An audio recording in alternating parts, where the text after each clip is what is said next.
So let's see if we can finish up with Meyer and the main concepts of Meyer.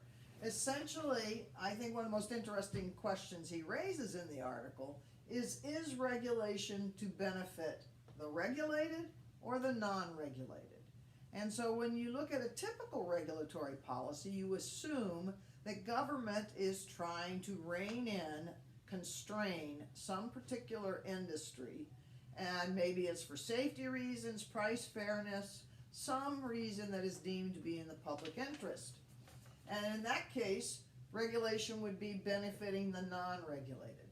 But as I said, much of the research over the years has found that over time, and Marva Bernstein in 1955 is the one who is the most recognized for this position, is that over time the regulated interests figure out how to capture the agency and the legislative committee, and regulation starts to benefit them. It provides them more security. They get foundational floors in terms of maybe price floors, which the oil industry asked for example. One of the early regulatory requests in the energy field was to lay a price floor so that these oil companies that were in operation did not have to be so affected by the wildcatters. At any rate, this is a key question, and you need to decide whether you're really dealing with a regulatory policy, if in fact if you're working with a regulatory policy, where it's benefiting the non-regulated or the regulated. And of course, the way bills are written, sometimes you've got some of both of those things in a bill. Okay, so the other thing I thought we would then move to talking about is his portrayal of the regulatory subsystem. In some ways it reads a bit like an issue network, because he's saying that each of the traditional poles in the triangle are not unified. But he identifies 6 poles that you want to specifically consider. One is certainly the congressional subcommittee or subcommittees, depending on the bill. You also want to look at the regulatory agency, and in some cases there may be more than one at the table.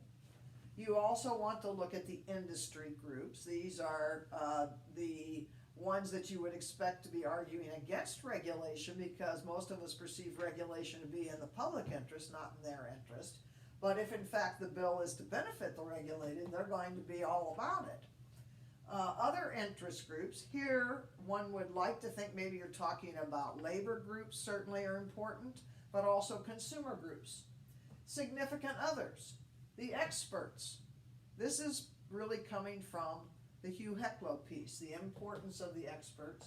And the other thing that Hecklow and Meyer reference is how many other governments are involved. It's not just the national government generally on these policies. So it's a much more complicated subsystem. And Meyer's belief is that to have a model that's too simple is not effective. It does not portray realistically what is going on in the policy making. The other thing I thought we might talk about, Meyer at the end of the article talks about agency resources. I'm going to steal that right there. And the agency resources, expertise, cohesion. I mean, I think you understand the dimension of how expertise would give an agency an advantage. Cohesion, the more cohesive the agency is, the more it speaks with a single voice, the more influential it's going to be. Legislative authority, what kind of legislative authority does it have? And so they've talked about the the Traffic and Safety Bureau has just virtually no constraints on its authority. It's supposed to make decisions to regulate the highways in a way that's in the public interest. So in some ways it would seem that they're given discretion to make all kinds of decisions there. So the legislative authority and how it's written matters. Political salience, is it an issue that's getting a lot of public attention? If it is, it lessens the influence of the interest groups. And finally, leadership. If the agency has outstanding leadership, if it's got great entrepreneurs, it's going to be far better off than if it doesn't. So what do you do with this? I want you to try to write for me 1 to 3 pages single-spaced on the nature of these relationships among the actors. Was there relative unanimity or were there differences? You need to understand that a lot of times testifiers don't emphasize their points of concern. They'll mention them briefly, but they won't linger on them because they don't want to anger the bill's sponsor. And so that is part of the difficulty. You've got to really pick up the things that are places where they would really like to see some changes. A few times they're very blunt and you'll know it, but other times it's more stuff that you can figure out is going on behind the scenes by some small thing they say in the hearing. I want you to all keep working forward, keep making progress a little a day at a time. I'm trying to do the same. I'm going to work this weekend to see if in fact there's any way I can load Zoom on my computer. It's turned out that I have to load several other things on my computer which have become a problem in order to be able to load the Zoom program.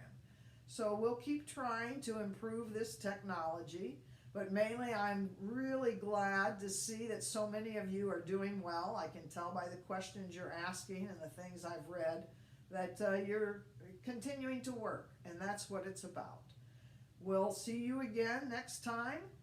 Hang in there. I've postponed the technical due date of this short paper to tomorrow. And in fact, even that, of course, is tentative. I want you to just keep making progress. And so if it's a few days late, I can live with it. It just makes you a little later to getting to Allison. So the next set of materials I'll put up will be on Allison, and I look forward to talking to you then. Thanks. Have a great day.